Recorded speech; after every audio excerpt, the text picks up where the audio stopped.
Tugiye kwigana gusa ibyo bita imiyaga itatu mu irembo ry'Isiyoni. Tunataka tujifunze upepo wa aina tatu katika lango la Sayuni. Kuko ari ikintu kigendanye n'ubuhanuzi, ndavuga ibintu byinshi cyane. Kwa sababu ni vitu vinavyohusiana na unabii, tutasema mambo mengi sana. Kandi biraza koroha, ariko reka duse n'abantu twibwira abantu abo turibo. Sasa kabla ya hayo tujitambulishe kwanza. Iri teraniro ni ry'abagorozi. Kusanyiko hili ni kusanyiko la wana matengenezo. Rikorera mu ishami ry'ivugurura n'ubugorozi. Wanaofanya kazi katika tawi la uamsho na matengenezo. Abakozi ba saa 11. Ni watumishi wa saa 11. Na ngombwa ko ubutumwa bwabo ni marayika ukomeye wiyunga n'abamarayika batatu. Ujumbe wao ni marayika mwenye mamlaka kuu akiungamanisha na ujumbe wa marayika watatu. Bahamagarira ubutumwa butandukanye abapfu n'abanyabwenge, bivuze ngo gushyira mu bikorwa ibyo wizera. Ujumbe huu unawaita watu wakubwa kwa wadogo, wakihimizwa kuweka katika matendo yale wanayoyaamini. Icyo gituma yitwa marayika ukomeye no gushyira mu bikorwa ibyo wizera. Ndiyo sababu anaitwa marayika mwenye mamlaka kuu, ni kuweka katika matendo yale unayoyaamini. Bari saa 11 bivuze ngo ubutumwa bugiye kurangira, izuba rigiye kurenga. Ni watumishi wa saa 11, maana yake jua linataka kuzama. Naho imbaraga eshatu zibibi zigomba guhangana n'imbaraga eshatu z'ibyiza. Ni mahali ambapo nguvu tatu za maovu zinatakiwa kupambana na nguvu tatu za mema. Ibyahishuwe 16 umurongo wa 13 havuga imyuka itatu isa n'ibikeri. Ufunuo 16 mstari wa 13 panasema roho pepo tatu za uchafu. Yarangiza ariko zinazofanana na vyura. Iyo myuka itatu pepo hizo tatu gomba kurengera ikinyoma, zinatakiwa zinatetea uongo, ikarengera icyumweru, zinatetea Jumapili, zigashigikira upagani, zinaunga mkono upagani. Ibyo byose rero ni imbaraga eshatu zigomba kubuza umuntu kuzamuka Siyoni. Hizo zote ni nguvu tatu zinazotaka kumzuia mtu asiende Sayuni. Noneho zigomba gukorera mu bantu. Sasa zinatumikia katikati ya watu. Abo zizakoreramo, wale ambao zitatumikia kati yao, turaza kubivugaho. Imbaraga ya data wa twese ni y'Umwana ni y'Umwuka wera. Nguvu ya Baba, Mwana na Roho Mtakatifu. Na abantu banyuzwe nuko bari. Ni watu ambao wameridhishwa na jinsi walivyo. Na abantu bafite kwizera nko kwa Yesu. Watu walio na imani ya Yesu. Na abantu bitondera amategeko y'Imana. Watu wanaozishika amri za Mungu. Ni ibyahishuwe 14:12. Ni Ufunuo sura ya 14 mstari wa 12. Atubwira ngo niho kwihangana kwabera kuri. Panatuambia ya kwamba hapa ndipo penye subira ya watakatifu. Bitondera amategeko y'Imana. Hao wazishikao amri za Mungu. Bakagira kwizera nko kwa Yesu. Na kuwa na imani ya Yesu. Abo bantu, watu hao, izo mbaraga zimaze kubajyamo, nguvu hizo zitakapowaingia, zizashobora guhangana n'iri ya myuka itatu isa n'ibikeri. Zitaweza kupambana na zile nguvu tatu zinazofanana na vyura. Uwariwe wese uraha cyangwa urahana. Yeyote aliyeko hapa au nje, yamayere y'iyo myuka itatu isa n'ibikeri ntawashobora kuyagwana nayo adafite izo mbaraga eshatu. Hawezi kupambana na ujanja wa zile nguvu tatu zinazofanana na vyura bila kuwa na zile nguvu tatu ambazo tumezitaja. Aba bantu basabwa gushobora guhangana n'izo mbaraga eshatu zisa n'ibikeri. Watu watakaoweza kupambana na zile nguvu tatu zinazofanana na vyura bagomba kuba bo ubwabo gusa barabanje kugirana amasezerano n'Imana. Wanatakiwa wawe wameshafanya ahadi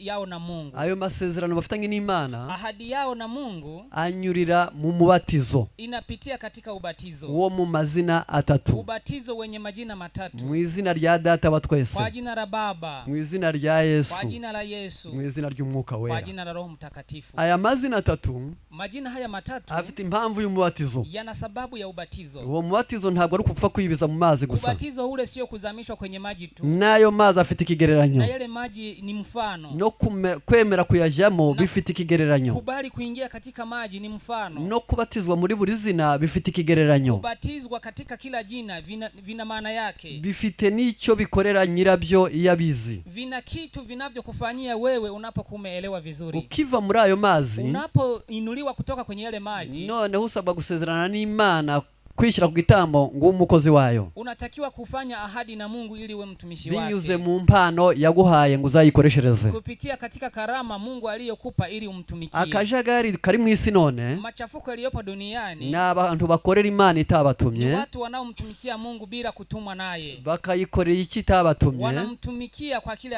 ambacho hajawatuma. Bakakoresha impano zitari zabo. Wanatumia karama zisizokuwa za kwao. Ariko Imana yo, lakini Mungu, muri Matayo 25, katika Mathayo sura 25 umurongo wa 14 mstari wa 14, buri wese yahawe itaranto ingana no kwashoboye. kila mtu alipewa talanta inayolingana na jinsi anavyoweza. Harimo ihumure hakabamo n'iteka. Kuna faraja, kuna hukumu pia. Umuntu icyo azakora cyose Kile ambacho kila mtu atafanya akoze nk'uko Imana yamutegetse, akifanya kama alivyoamriwa na Mungu, ntabwo azananirwa ibyo asabwa. hata shindwa mapashwa yake. Uzakora ibyo atatumwe, Yule atakayetenda ambacho hajatumwa azazambya ntacyo yenda gutunganya ku isi. ataharibu, hata tengeneza chochote. Bisabwa ko abantu batareshyeshya ubushobozi. Inatakiwa watu wasilingane katika uwezo. Muri icyo gitabo cya Matayo 20:25, Katika kitabu hicho cha Mathayo sura 25, umwe yahawe 5, mmoja alipewa talanta 5, undahera ko aramanuka icyo bita guhananduka ajya ahabwa 2, mwingine kabisa kashushwa kapewa 2, undaramanuka ahabwa 1, mwingine kashushwa kabisa kapewa 1. igitera gahinda basomyi Kinachowahuzunisha wasomaji, basomera kwiga badasomera kubwiriza gusa, wanaosomea kujifunza sio kusomea kuhubiri tu. nuko hawe bike ari nawe wabuze umubyizi.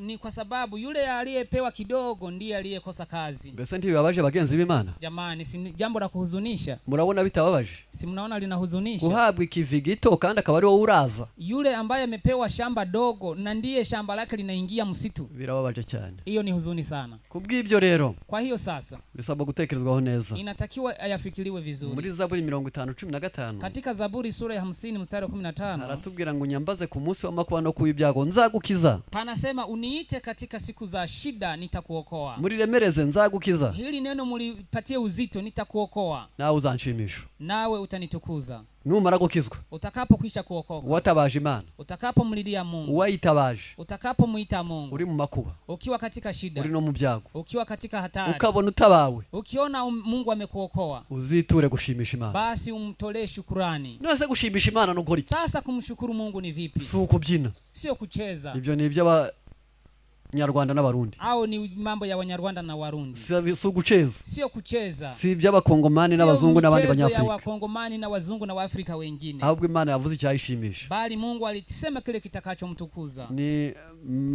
Mika 6:8. Ni Mika sura ya 6 mstari wa 8. Icyo umuntu yakora ngo abashimishire Imana. Kile ambacho mtu anaweza kakitenda na kumtukuza Mungu. Yewe mwana w'umuntu we, Ewe mwanadamu, yakweretse ikizi cyari cyo. Mungu alikuonyesha itendo jema la kufanya. Icyo Uwiteka gushakaho ni Kile iki? ambacho Bwana anataka kwako Ni ugukora ibyo gukiranuka, kutenda haki, ni ukwicisha bugufi, ni kunyenyekea no gukunda kubabarira. na kupenda rehema. Ibyo ni by'Imana gushakaho. Hayo ndiyo Mungu anayotaka kwako. We gushakiriza. Usitafutishe.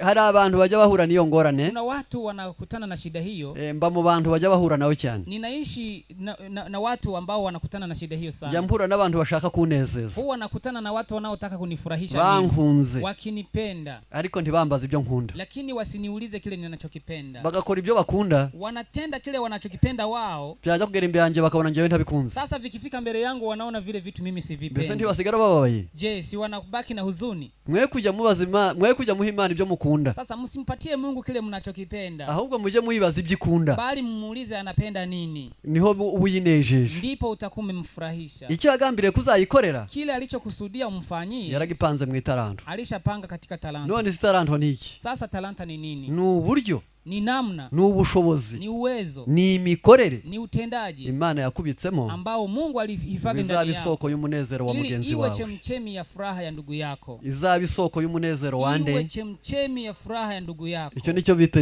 itaranto. Hiyo ndicho kinachoitwa talanta. Kuyicukurira, kuchimba na kufukia ile talanta, bihwanye no kuba mu bukristo, buhwanye no kuvuga ngo ntacyo nzamarira abandi. Kuchimba na kufukia ile talanta maana yake ni kuishi ndani ya Ukristo na kusema ya kwamba nitaishi bila kuwa faida kwa wengine. Ubwo rero nibwira ko intango maze kuyizana. Nadhani mwanzo hapa umeshapatikana. Sigaje uduce tubiri muri iyo ntango. Nimebakiza sehemu mbili katika mwanzo huo. Iyi nteko yose ingana ityo. Sasa kusanyiko lote hili, katureba abantu bashaka kuzaja mu ijuru. Acha nione watu wanaohitaji kwenda mbinguni. Nanjye ndimo. Na mimi nimo. Reka turebe abadashaka kurwana intambara ngo bazajeyo. Tuone wale wasiotaka kupigana vita eti waende mbinguni. Mwese murabuze. Wamekosekana. Katureba baje binubiye bahuye n'intambara. Tuone wale wanaonungunika wanapokutana na vita. Baje iyo bahuye n'intambara bakinu. Wanapokutana na vita na kunungunika, tuone. Mubyihane. Mtubu. Timana mbabarira. Mseme Mungu nisamehe. Nemeye kujya mu ntambara yawe. nimekubali kuingia katika vita yako. Satani afite ibintu 10 Shetani ana vitu 10 byo guhangana n'Imana, vya kupambana na Mungu. Yaravuze ngo nange nzaba nk'Imana, Alisema nami nitakuwa kama Mungu, nzicara ku musozi w'ikasikazi, nitakaa katika mlima wa kaskazini. Musome Yesaya 14, soma Isaya sura ya 14 na Ezekieli na 28. Ezekieli sura 28. Satani yarahize, Shetani ameapa ko nawe azaba nk'Imana. Ameapa kwamba naye atakuwa kama Mungu. Ntabwo nubwo ntabirangiza byose, ariko reka bivuge bimwe. Japo siwezi kumaliza yote, acha niseme machache. Igihe Imana ishaka kuyobora isi, wakati Mungu anataka kuiongoza dunia, Satani nawe ashaka kuyobora isi. Shetani naye anataka kuiongoza dunia. Imana ishaka kumvirwa, Mungu anataka kutiiwa, Satani nawe ashaka kumvirwa. na Shetani pia anataka kutiiwa. Imana yatumye Yesu ngo ayihagararire, Mungu alimtuma Yesu amwakilishe. yarangiza Satani nawe yatumye papa, Shetani naye alituma papa. ubwo ni umujuwere ku wundi. Hivi ni mchezaji kwa mchezaji. Hari Imana, Hapa kuna Mungu, hari Satani. hapa kuna Shetani. Abahagarikizi babo, Wasimamizi wao, hari Yesu, kuna Yesu, hari Satani, hari papa. kuna papa. Hepfo Chini hari umwuka wera, kuna Roho Mtakatifu. hari imyuka y'abadayimoni, Hapa kuna roho pepo za uchafu. hari abamarayika bafasha bazara kwakiza, Kuna malaika wanaowasaidia watakao urithi wokovu. hari abatagatifu n'izindi mbaraga zikorera mu byongorero ku bantu. Kuna watakatifu, pepo za watakatifu na mapepo wengine wanaowatendea kazi wanadamu. Imana yashyizeho ikimenyetso kizayiranga cyitwa Isabato. Mungu aliweka ishara yake kama siku ya Sabato. Satani yashyizeho icyumweru ngo kizubahirizwe na benshi. Shetani naye aliweka Jumapili kama alama itakayoheshimiwa na watu wengi. Imana iti ubereshe ukuri, ijambo ryawe niryo kuri. Mungu alisema uwatakase kwa ile kweli, neno lako ndilo kweli. Satani ati nanjye kinyoma cyanjye kizahataha. Shetani naye anasema uongo wangu utakuwa pale. Satani ati Imana iti nyabuna haba urukundo. Mungu anasema uwepo upendo. Atabanje bazarangwe n'urwango. Shetani naye anasema watu wangu watadhihirishwa na chuki. Yesu atabashaka kunkorera bose bazicishe bugufi. Yesu naye watakao nitumikia wanyenyekee, wawe wanyenyekevu. Satani ati nyabuna abashaka kunkorera muzabyiganira isumbwe. Shetani naye anasema watenda kazi wangu ng'ang'anieni vyeo na heshima. Akurikiranye neza, abanje muzabumwe.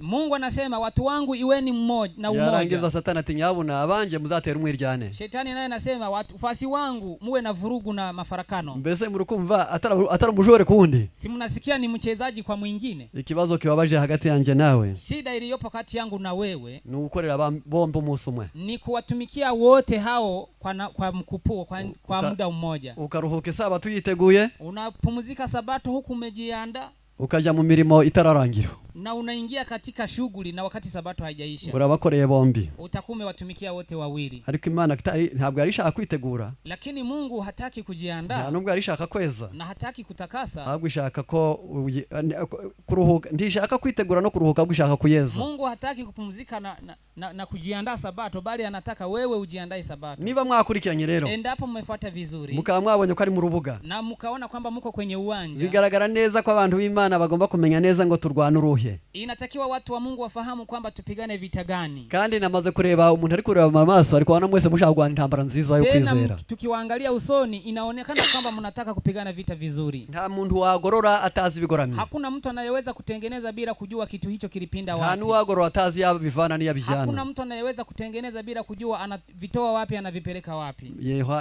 Yeremia 6:16. Yeremia sura ya 6 mstari wa 16. Haratubwira ngo, panatuambia hivi, mubarize inzira za kera, yaulizeni mapito ya zamani, aho inzira nziza yabiri, mahali ambapo njia njema iko wapi. Kera hari inzira nyinshi, ni kwamba njia zipo nyingi, ariko uzabaririza inzira nziza, lakini wewe ulizie mapito mazuri ari umunyuramo, upite hapo hapo. Kubw'ibyo rero, kwa hiyo sasa na icyo cyari kini nari nsigaje, hilo lilikuwa ni tawi lingine. Iyi mbaga inganirya, kusanyiko lote hili yamaze kumanika amaboko yose kwishaka ijuru, ambalo limeshanyosha mikono kwamba linataka mbingu, ntabwo bishoboka, haiwezekani. Niyo mpamvu hari abasigaye hakaba na Babuloni. Ndio sababu kuna masalio pia, kuna Babeli. Muri abo nabo, hao nao bamara guhamagarwa baje hafi, wanapokwisha kuitwa na kusogea karibu, hakaba mwinzira ngari n'inzira ifunganye, kuna njia pana na njia nyembamba. Bamara kwigizwa hafi nabwo, akapofika katika njia ile, bamwe bakamera nko mu nzira, wengine wanakuwa kama njia bari mu iteraniro, wakiwa kanisani. Abandi bakamera nko mu mahwa, wengine wanaota katika miiba, bari mu iteraniro, wakiwa kanisani. Abandi bakamera nko kukara, wengine wanaota katika mwamba bari mu materaniro, wakiwa katika kanisa. abandi bakamera nk'umutaka bwiza, Wengine wanakuwa kama udongo mzuri bari mu materaniro, wakiwa kanisani. ubwo mpagarutse hano nk'umubibyi muri aka kanya. Narudi hapa kama vile mpanzi wa mbegu. Ubwo ngiye gufata imbuto ntere. Nataka nichukue mbegu nipande. Mitwe yanyira aho ngaho. Vichwa vyenu viko pale. Umuntu arakira nk'uko ari, ntabwo ari bwakire nk'uko bivuzwe. Kila mmoja anapokea kama alivyo, hawezi kupokea kama unavyosema. Sinzi ko njyange namwe. Sijui kwamba tuko pamoja. Katri yao umvishije ko mvuze. Nataka nione watu ambao wameelewa jinsi ninavyosema. Mwese ngiye kubasomera ijambo ry'Imana. Nyote nataka niwasomee neno la Mungu. Natangiye no kuribasomera. Nimeanza pia kuwasomea. Ariko buri wese arakira nk'uko ari. Lakini kila mmoja atapokea kama alivyo. None urake kuruti. Sasa wewe unahisi wewe ni uko katika hali gani? Uhereye none uzabyibaza. Kuanzia leo ujiulize. Abantu bameze nko mu nzira. Watu walioko kama njia. Mu gitabo cyitwa Imigani ya Kristo. Katika kitabu cha vielelezo vya mafundisho ya Kristo. Haba mu Giswahili cyangwa mu Gifaransa cyangwa mu Cyongereza cyangwa mu Kinyarwanda. Iwe ni kwa Kiswahili, Kiingereza, Kifaransa au Kinyarwanda. Mu kigwa cyitwa umubibyi. Kwenye sura inayoitwa mpanzi. Haratubwira ngo imbuto za mbere zaguye mu nzira. Panatuambia ya kwamba mbegu za kwanza zilianguka njiani. Mu Gifaransa baravuze ngo izo mu nzira. Katika Kifaransa palisema ya kwamba mbegu zilizoanguka njiani nico bita auditeur distrait. N'umunyeshuri cyangwa se umwigishwa w'indangare. Ni mwanafunzi mzubaifu anayezuba. Ubu hari abakiryamye. Hivi tunapoongea kuna wengine bado wamelala. Baratanze amafaranga baje hanga. Na walishatoa pesa na kuja hapa. Hari abari kurekereza ku gikoni kandi badatetse. Kuna wengine wanazuba kule jikoni na sio wapikaji. Hari abari kwandika za message abandikira abagenzi babo kandi atari cyo cyabaza. Kuna wengine wako wanaandika SMS wanawarushia ndugu zao na sicho kilichowaleta hapa. Hari abari gukanda gasatsi kuko bagashokoje neza. Kuna wengine wanafinya nywele zao wasikie kwamba wamechana vizuri. Hariho bari buve hano bahinduranyije imyenda inshuro 10 kugira ngo nibura bamenye ko bafite imyenda. Kuna wengine watatoka hapa wamebadilisha nguo mara 10 ili ijulikane kwamba wana mavazi. Hari abari kujya kuryama mu nzu itari yabo bakaryama nabi ngo abandi be kuryama neza. Kuna wengine wanalala katika nyumba isiyo ya kwao, wanalala vibaya ili wengine wasilale vizuri. Hari abari gusebanya ngo babahaye ibyo kurya bike kandi ntawe bazindukiye. Kuna wengine wanatoa lawama kwamba wamepewa chakula kidogo na huku hawajamtembelea yoyote. Kandi wenda hari nige mu matorero yabo nta nkunga yashizeho izamwakirira hanga. Tena yawezekana hakutoa mchango wowote itakamsaidia hapa. Ni ndangare? Je, huyo ni mzubaifu? Ingo ndikwabaza ni ndangare? Nuko. Ni hivyo. Hari uwo bunukizerera mu nzira. Kuna mwingine kwa sasa hivi anatangatanga njiani. Yagiye gushaka za mitiyo. Ameenda kutafuta salio. Undi yagiye gushaka muti wo koza amenyo. Mwingine ameenda kutafuta dawa ya meno. Ntabwo azi ko ibyego byatangiye ngo amenye ko biri kumucika. Hajui kwamba masomo yako yanaendelea na yanampita. Indangare. Huyo ni mzubaifu kabisa, mezuba. Rero ko bwibyo. Sasa kwa hiyo bagira inyoni. Kuna ndege. Bwa mbere izo nyoni zizanwa nuko ari iki? Ari ndangare. Ndege. Kwa hiyo ndege wanaletwa na kwa sababu wale watu wamezuba. Bwa mbere kwanza ngo aho bicaye bibera mushinga y'isi. Mahali walipokaa wanakuwa katika miradi ya duniani. Cya kabiri. Pili, bakunda kunegura. Wanapenda kukejeli. Cya gatatu. Tatu, ngo bahinyura imyifatire n'imivugire y'ababigishaga. Wanalaumu mienendo ya walimu wao. Ibyo niyo bise ngo ni nyoni. Izo nizo nyoni. Hizo ndizo ndege zinazokuja kudonoa zile mbegu. Zitegura ibyo bakarangiza kwiga kera ibyo bize byagize bite? Wanamaliza somo na huku yale waliojifunza yote yameshaondoka. Izo kukara. Mbegu zilizoanguka kwenye mwamba. Ubwo ndi kwasomera icyo gitabo. Niko nasoma kitabu kile. Murabona ko imyaka ngezemo. Naona miaka nilionayo. Nta shema nabona mu kinyoma. Siwezi kupata heshima katika uongo. Ahubwo ishema ryose riri mu kuri. Bali heshima yote imo katika ukweli. Ibyo ndi kubabwira muzabisoma ubwo aho ngaho ndi kubabwira. Hayo ninayowaambia yameandikwa. Noneho kubw'ibyo. Sasa kwa hiyo abo mu kukara wale watu wanaofananishwa na mbegu zilizoanguka kwenye mwamba, pana udongo kidogo. Yarangiza ariko buri hejuru yibuye. Lakini udongo ule uko juu ya mwamba. Ravuze ngo ina maana kwamba abo bantu bameze batyo, watu wa namna hiyo, ngo sesoreze converti na abantu binjiye mu butumwa ariko badahindutse. Ni watu walioingia katika ujumbe lakini walikataa kubadilika. Bariga, wanajifunza. Mumva ko bababwira badive, wanaweza wakafurahia kusikia Waadventista wakiongelewa na mambo ya Jumapili. Bakavuga papa, wanakimsema papa. Bakavuga Illuminati, wakisema mambo ya Illuminati. Utwo tuntu twose tuvuga abandi nitwo bakunda. Hayo mambo yanayowaongelea wengine wanayapenda sana. Ubutumwa bakosora ntabwo banezeza. Lakini ujumbe unaowakosoa hawautaki. Ngo bashaka ibintu bibiri. Wanahitaji vitu viwili. Binjiye mu butumwa. Waliingia katika ujumbe. Ngo bubakiza ingorane ariko bwe kubakiza ibyaha. Ariko lakini hari abantu benshi baza muri ubutumwa kuna watu wengi wanaoingia katika ujumbe bashaka huu ko abandi bakosoka bo badakosotse wanaohitaji wengine wakosolewe lakini wao wasikosolewe bifuza ko ibi by'abandi bivugwa ariko ibyabo bitavuzwe wanahitaji maovu yao yasemwe lakini maovu ya wengine yasisemwe bashaka ngo ingorane zigera handi ariko ze kubageraho wanahitaji matatizo yawafikie wengine wao yasiyawafikie bashaka ko abandi bera abo badakiza ibyaho wanahitaji wengine wawe watakatifu lakini wao binafsi wasitakasike abo nibo bageraho no kukara hao ndio wanaofananishwa na mbegu zilizopandwa kwenye mwamba iyo bagezweho n'ingorane wanapokutana na matatizo bahera ko bakanamura basi wanarudi nyuma nabo kukara hao ndio wa kwenye mwamba